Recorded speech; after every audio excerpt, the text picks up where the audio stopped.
The commander's voice cracked through the bunker like a verdict. The battle is lost. Maps glowed red. Radios hissed with silence where friendly call signs should have been. Outside, smoke crawled across the horizon, the sound of retreating boots echoing like a funeral march.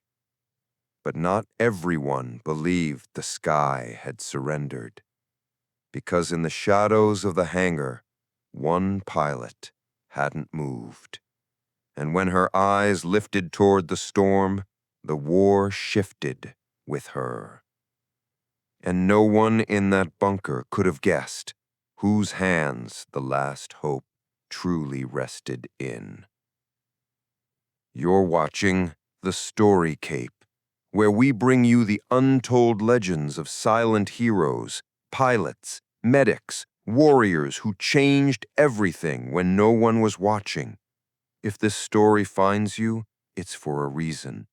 So wherever you're watching from, home, work, or somewhere in between, lean in. Because what you're about to hear isn't just about war. It's about one woman, one aircraft, and the moment she turned an entire battlefield upside down. The war room was suffocating. The fluorescent lights buzzed overhead, casting a sickly pallor across maps and faces alike. Every line on the operations screen bled red, glowing like open wounds. Symbols that had once marked armored divisions, artillery emplacements, and Allied positions now flickered, stuttered, and disappeared altogether. Each vanishing blue icon was a death sentence. Each shifting red arrow a promise of encirclement. The silence in that concrete bunker weighed heavier than artillery. You could almost hear the hope draining out of the room, second by second, breath by breath. And then Commander Harlan spoke. The battle is lost. His voice didn't rise. It fell, like rubble collapsing into the ruins of a city. The words froze every pair of eyes in the room. Junior officers stared down at their boots. Analysts closed their folders with trembling hands. One man actually removed his headset, setting it on the table as though the weight of the static was too much to bear. It wasn't a battle cry. It was a surrender. The commander's words crawled outward, carried on whispers and broken radios, echoing through the concrete veins of the base. In the corridors, soldiers slumped against walls, their rifles hanging loose in hands that no longer shook from adrenaline but from exhaustion. Some muttered curses. Others bowed their heads, lips moving silently, the prayer of those who knew there would be no reinforcements, no miracle. And outside, the airstrip smoldered. Smoke drifted low over broken concrete, swallowing the silhouettes of mechanics who no longer worked. The hangar stood half open, their insides shadows filled with forgotten steel. The sound of retreat filled the air, the scuff of boots, the screech of hastily loaded trucks, the metallic clatter of crates abandoned mid-lift. The base was unraveling. But not everyone moved. At the far edge, past the fuel trucks and the barracks, stood Hangar 6, a relic. Its roof sagged under rust. Its doors squealed each time the wind tugged them. No one had set foot inside in months, maybe years, except her. She stood alone in that shadow, boots planted in dust that clung to her flight suit. The patch on her shoulder was frayed, the fabric sun-bleached from too many days left waiting. To most on the base, she was invisible. They passed her in corridors and never asked her name.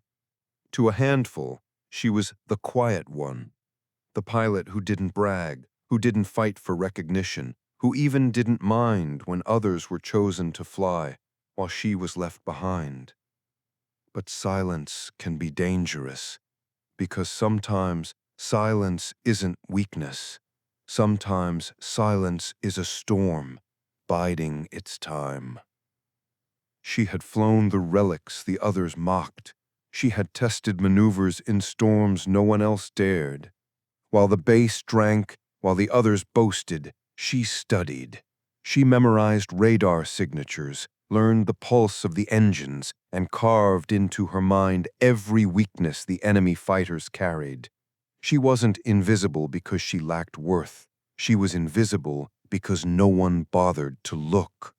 And when the commander's voice cracked through the intercom, announcing that the battle was already lost, she didn't bow her head, she didn't move for the exits, she didn't whisper prayers into the smoke.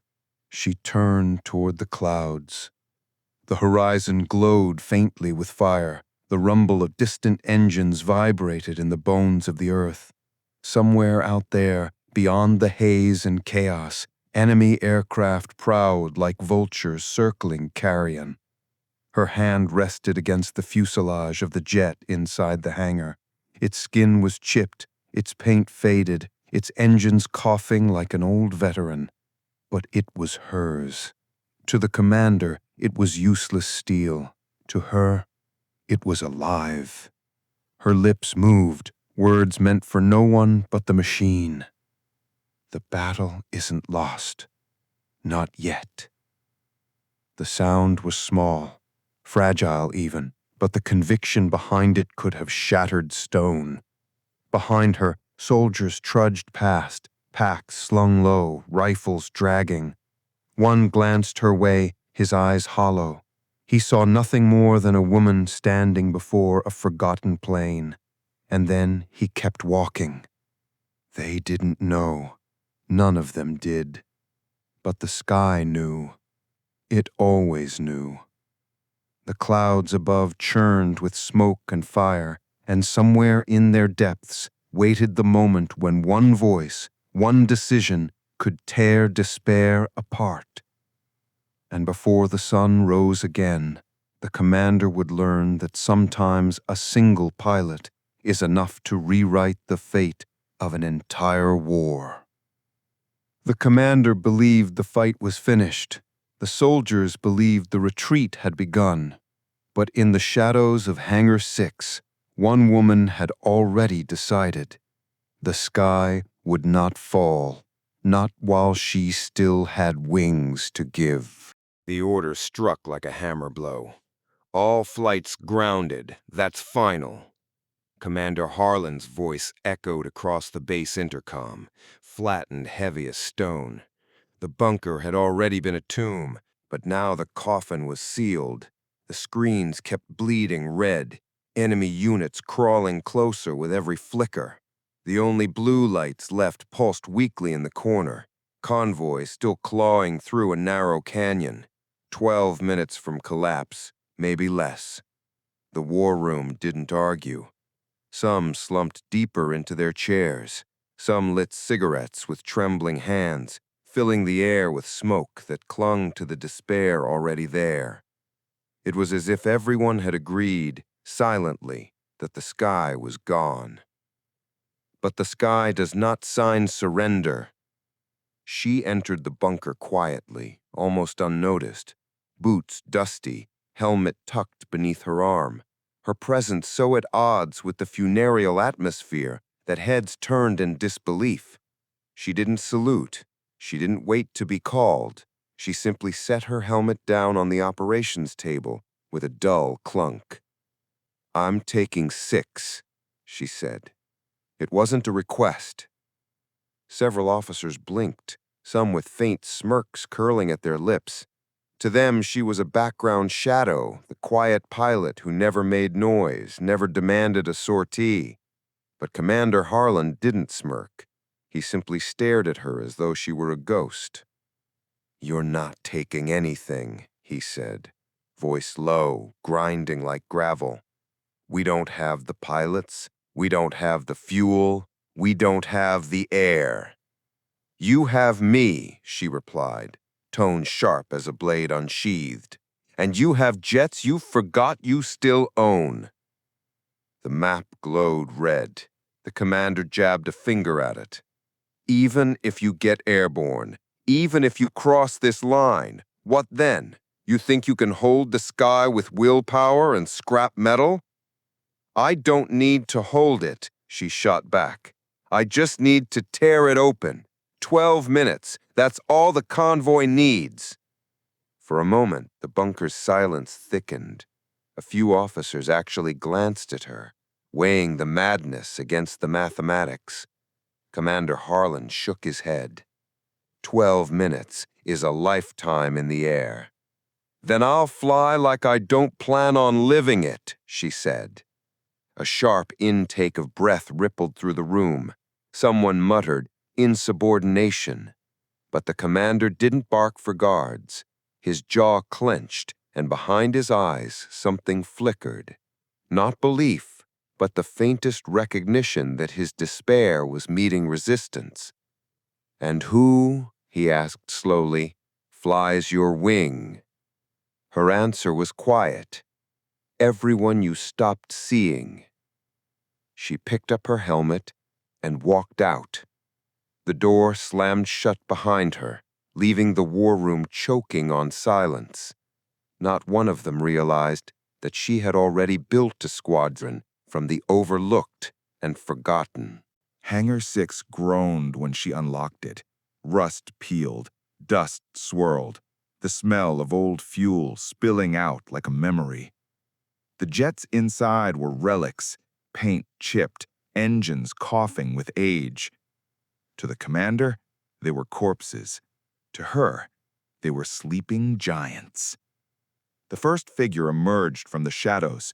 Rizzo, a mechanic with grease-stained arms and eyes red from weeks of exhaustion. "Touch that intake without me," he grumbled, climbing the ladder, "and I'll haunt you." Then he paused, almost smiled. "You really mean to fly her?" She gave him a look. "Didn't think you noticed me." Everyone notices when silence sharpens. He patted the intake like a father waking an old fighter. "Six'll scream if you treat her right. I kept her breathing when no one else cared." The second came soon after. Lieutenant Vega, helmet under her arm, jaw clenched. "Seven's rough, but she'll fly if you coax her through the throttle gate." She looked the pilot straight in the eyes. "I've flown enough dead wings. Time to be one again." A third voice slid out from under a fuselage. O'Malley, the crew chief. He held up a scavenged auxiliary pump. "8 needs faith, and maybe this, stolen from a colonel's golf cart. You didn't hear that from me." He wiped his hands and smirked. "I'll keep her alive. You just point her teeth." She looked at the three of them. Not rank, not reports, just people who still believed. "Brief in 4. Rizzo, power. O'Malley, pump. Vega, on my wing." The jets coughed, roared, then screamed. The first start nearly choked them dead, coughing blue smoke. Rizzo cursed, hammering panels with a screwdriver between his teeth. The second try vibrated the hangar walls. By the third, 6's engines howled alive. Dust rained from the ceiling. Soldiers outside stopped mid-step. For the first time in days, they heard the base breathe again. In that vibration, despair cracked, and a sliver of hope bled through. The briefing wasn't on projectors. It was over a battered crate with a hand-drawn map. 2 ridge lines, 1 kill box, 3 enemy patrol patterns. "We punched through here," she said, tapping the canyon throat. 12 minutes, nothing more, nothing less. Vega's eyes gleamed.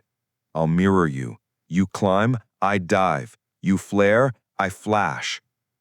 "I don't chase an 8, she told O'Malley. "She shepherds the convoy. If I call starlight, Vega takes her home. If I call midnight, everyone disappears under the shelf and trusts the mountain." They nodded. No one argued, because by now there was no one left to argue with. Outside, artillery fell again. A fuel dump burned, black smoke clawing at the sky. She ignored it, slid into the cockpit, felt the canopy close like armor. Her breath synced with the thrum of the machine. Her call sign returned, sharp and familiar. Ghost 1. Ghost 2. Ghost 3, O'Malley said, voice trembling but steady. On the taxiway, soldiers paused to watch. No cheers, just lifted faces, wide eyes, a flicker of belief returning. She throttled forward. The runway was cracked, scarred, littered with shrapnel. At 60 knots, Rizzo's voice warned. 3 degrees left, shoulders clean. Miss it, and you'll eat concrete. She obeyed. Wheels skidded, bounced, caught a strip of honesty just wide enough to carry her weight. At 130 knots, smoke split ahead. Through it, 2 enemy strike craft burst into view, low and fast, rockets primed. Ghost flight. This is where we decide if the commander was right. She slammed the throttle through the gate, nose lifting into a sky already full of fire. Just as the first enemy rocket streaked toward her name, the runway shook under her wheels. Concrete cracked, smoke coiled, and the howl of Six's engines clawed at the heavens. The enemy jets were already there, 2 black silhouettes streaking low, wings glitting with the hard promise of steel. Their rocket pods flared, trails of fire sketching death across the dawn. Ghost 2, break right, she snapped. Vega answered with no hesitation, rolling her jet hard, contrails ripping in spirals as enemy rockets tore through the space she had just vacated. Explosions ripped the tarmac, spraying dirt and steel across the windshield. Warning lights screamed in her cockpit, but she didn't flinch. She lifted the nose higher, feeling Six's frame tremble as wheels tore free from the ground. She was airborne. Below, soldiers scattered for cover as shockwaves slapped across the base. Fuel drums toppled, a truck overturned in the blast. From the bunker, commanders stared at their screens in disbelief. They had ordered silence, ordered retreat, yet their radios now carried a new voice, cutting sharp through static. Ghost 1, wheels up. And with that, despair cracked in the bunker like glass under fire. The enemy jets wheeled back, curving in for another pass. Fast, sleek, arrogant. They thought they were swatting flies. But flies don't fight back. Ghost 2, mirror me. Ghost 3, stay on the convoy, she ordered, her voice level, calm. She slammed the throttle forward. Six groaned, the old engines bellowing smoke and flame. The enemy closed fast, rockets arming, their cockpits gleaming in the rising light. At the last second, she dropped. The altimeter spun as Six dove so low her shadow skated across the treetops. Enemy rockets screamed overhead, detonating harmlessly in the clouds. Branches snapped beneath her wings. The airframe shuddered, but held. Copy dive call, Vega dropping beside her. 2 jets knifed together through the valley, smoke boiling behind them. The enemy followed, confident, closing the gap. Ghost 2, flare left. On it. The valley split in 2. She took the right fork, Vega the left. The enemy split too, dividing their power exactly as she had hoped. Ghost 3, status, she barked. O'Malley's voice rasped through the radio, steady but strained. Convoy still moving, dust cloud thick. They're scared, but they're moving. Keep them moving, she replied. We'll clear the sky above them. The convoy didn't know it yet, but every mile they gained was being bought with seconds of her life. The first enemy jet closed behind her, faster, newer, weapons hot. A missile lock warning blared in her cockpit. She didn't wait for the tone to finish. She pulled hard into the canyon wall, skimming the cliff face so close she could see cracks in the rock. The enemy followed, missile armed, lock screaming. But rocks don't jam. She yanked the stick, rolling Six so her wing nearly kissed the stone. At the same moment, she dumped flares, white fire spitting from her tail. The missile launched, chasing the heat. It missed by meters, detonating against the cliffside in a thunderous roar. Shards of stone hammered her fuselage, sparks dancing across the canopy. Her heartbeat stayed steady. Ghost 1, I've got your 6. Vega's voice cut in, sharp, fierce. Her jet dove out of the clouds above, cannons roaring. A line of tracer fire stitched across the canyon, ripping into the enemy's wing. Flames burst. The enemy jet spiraled, vanished in a pillar of black smoke. Kill confirmed, Vega said. Good hunting, the pilot replied. But the second enemy was still alive, and smarter. It had climbed high, circling above, waiting for them to come out of cover. Its silhouette cut against the dawn like a vulture waiting for bones. Ghost 2, he's above us, she warned. I see him. The enemy dove, nose down, cannons blazing. The canyon exploded in dust and fire.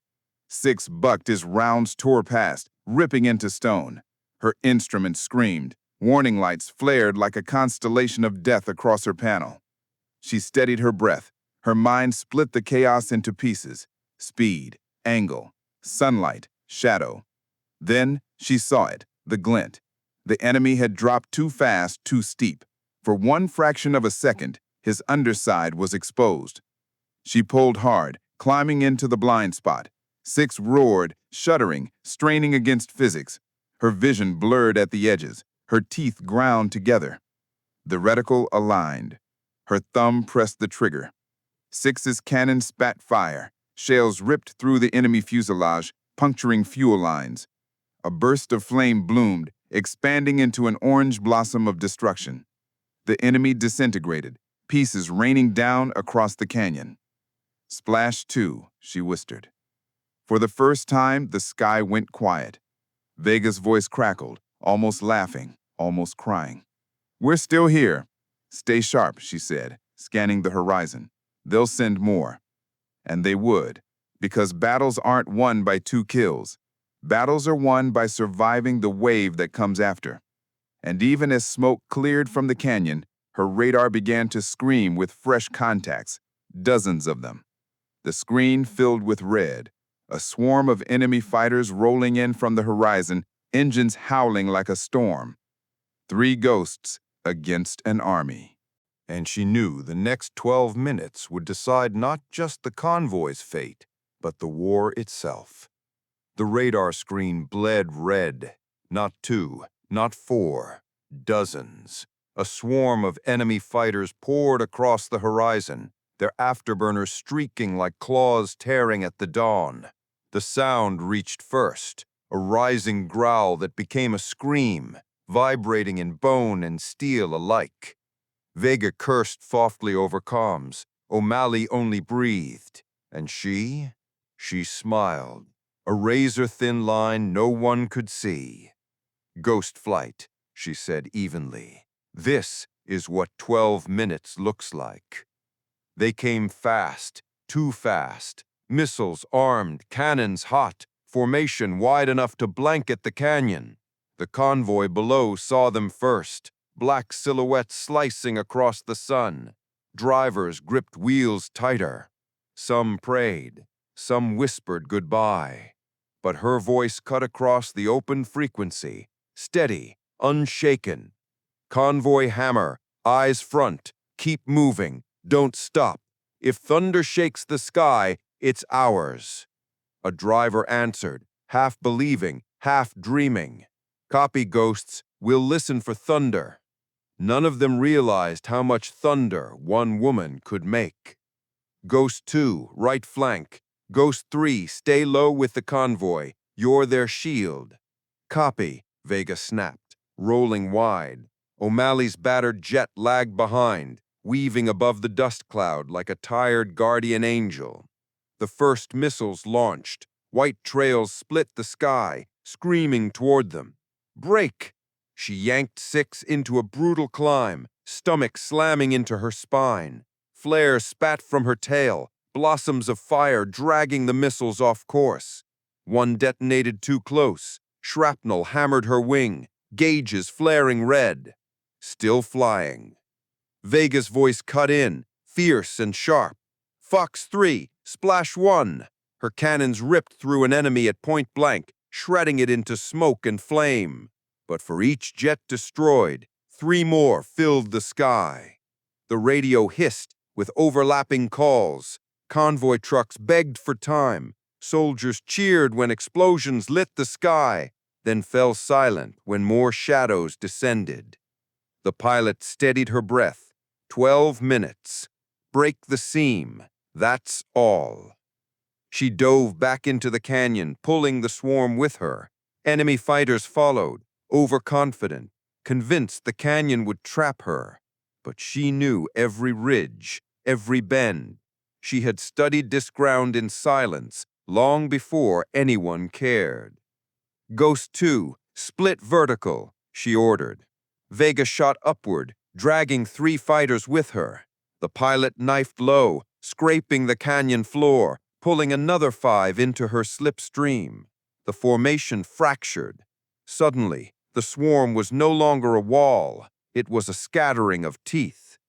The first 5 fired at once, missiles shrieking, closing fast. She flipped 6 sideways, wings nearly slicing rock, and dumped every flare she had left. The missiles fought for heat, crossed paths, and detonated against each other in a chain of fire that shook the valley. "Still with me?" she asked, voice calm despite the thunder. "Always," Vega replied, her jet diving back in, cannons blazing, ripping another enemy apart. 6 minutes left. Above, Ghost 3's strained voice broke through. "Convoy almost through the throat. 2 clicks. Keep 'em busy." The enemy pressed harder. More missiles, more fire. Her fuel gauge dipped dangerously low. Warning tones screamed. She ignored them. She couldn't think about landing. Couldn't think about tomorrow. Only seconds. Only the now. She pulled 6 into a vertical climb, breaking above the canyon into open sky. For a heartbeat, she was exposed, dozens of enemy fighters wheeling toward her. She whispered to herself, "Not yet. You don't take the sky yet."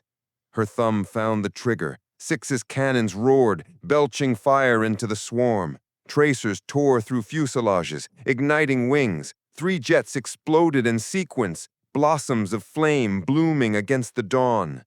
For the first time, the swarm faltered, because thunder had answered. The convoy broke into open ground, dust cloud trailing like a banner. O'Malley's voice cracked with relief. "They're clear of the choke point! You did it!" But she didn't answer. Her radar still glowed red. Too many contacts, too little fuel. The battle wasn't won. Not yet. Her gauges screamed low fuel. Engine readings flickered. The canopy rattled with each maneuver. Yet she smiled, because fear had long since run out. "Ghost flight," she said. "Convoys through, but this isn't over." The enemy swarm tightened. Fighters boxed her in, wings glittering as they banked. Their leader, heavier, deadlier, descended like a hawk, engines howling, twin cannons glowing with power. "Ghost 2, break west," she barked. "I'm on fumes," Vega answered taut. "So am I," the pilot replied, "but the sky doesn't care." The heavy locked onto her.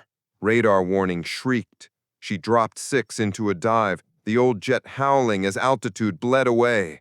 Missiles streaked past her, slamming into the ridge behind her, showering her with shards of fire and stone. She leveled out low, trees scraping her belly, smoke cutting her vision. The heavy followed, relentless. Another warning, another missile. She dumped the last of her flares. Too late. The missile closed. But Vega cut in. Diving across its path, flares bursting. The missile swerved, detonating against the mountainside. The shock wave rattled both jets. "You owe me," Vega gasped. "You'll live to collect," she shot back. But neither believed they would survive another pass. O'Malley's strained voice broke through. "Convoy is clear. Repeat, convoy is clear. Whatever you're doing, it worked." Relief cracked his words, but the pilot didn't share it. Her eyes stayed locked on the heavy as it turned, its bulk blotting out the sun. "Ghost flight," she ordered. "Take the convoy home." "What about you?" O'Malley asked. "We'll keep the sky busy." And she cut the channel. The heavy opened fire. Twin cannons spat streams of molten metal, the air itself shuddering. Six bucked as rounds slammed too close. Her warning lights screamed louder, fuel needle sinking toward empty. Ghost 2, we can't win head-on. Then how? Vega demanded. The pilot's eyes flicked to the canyon walls, jagged, narrow, treacherous. By flying where they can't. She banked hard, dragging Six into the canyon again. Stone blurred past, cliffs so close her wingtips almost carved them. Vega followed, both jets threading the needle. The Heavy tried to follow, too big, too fast. It clipped a ridge, sparks bursting, forcing it to pull back. But the swarm poured in behind them. Smaller fighters chased, missiles arming. The pilot pulled deeper, heart sinking with Six's roar. Sweat burned her eyes, muscles ached, the canyon twisted, a labyrinth only madness would enter. Missiles locked, she dumped chaff, dove lower, letting the walls hide her. Explosions echoed above, shockwaves rattling her bones.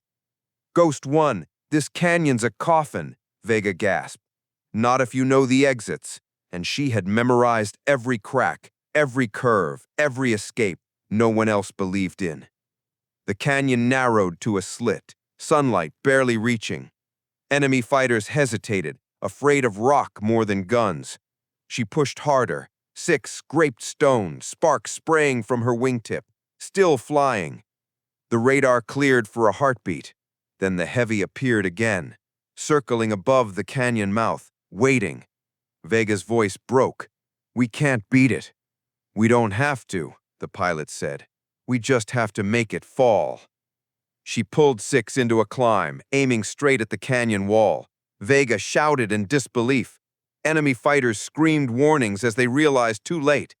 At the last instant, she rolled, skimming sideways through a crack in the rock.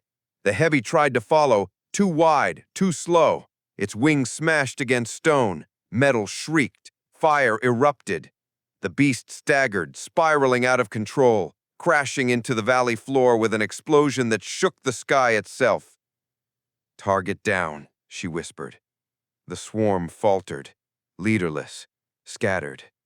Vega whooped over comms, voice ragged with relief. We broke them! But the pilot didn't celebrate.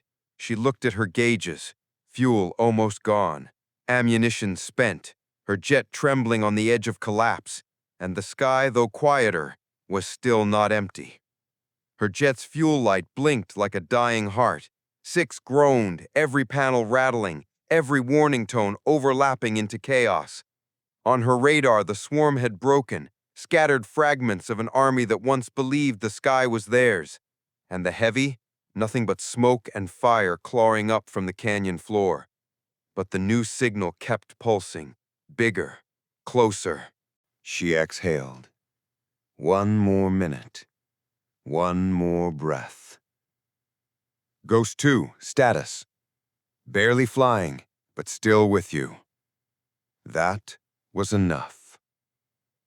The new contact loomed on the horizon, but by the time it arrived, the convoy was gone, rolling safe across open ground, dust trailing like a banner of survival. Her job was done. Ghost Flight, disengage, she ordered, voice calm. Vega hesitated. And you? She smiled, unseen. I'll keep them looking at me, long enough for you to land. With that, she rolled Six into the sunlight, wings flashing defiance. Enemy signals locked onto her, chasing, clawing, missiles streaked. But she was already diving into the clouds, her voice echoing one last time across the open channel. The battle isn't lost, not while we still fly. Below, soldiers raised their heads. They saw fire in the sky, but they also heard thunder, the kind that meant someone was still fighting for them. The convoy rolled on, alive, because one pilot had refused silence. In the bunker, Commander Harlan stared at the map. Blue signals pulsed steady. The red advance had stalled, and for the first time, he whispered words he had never meant to say.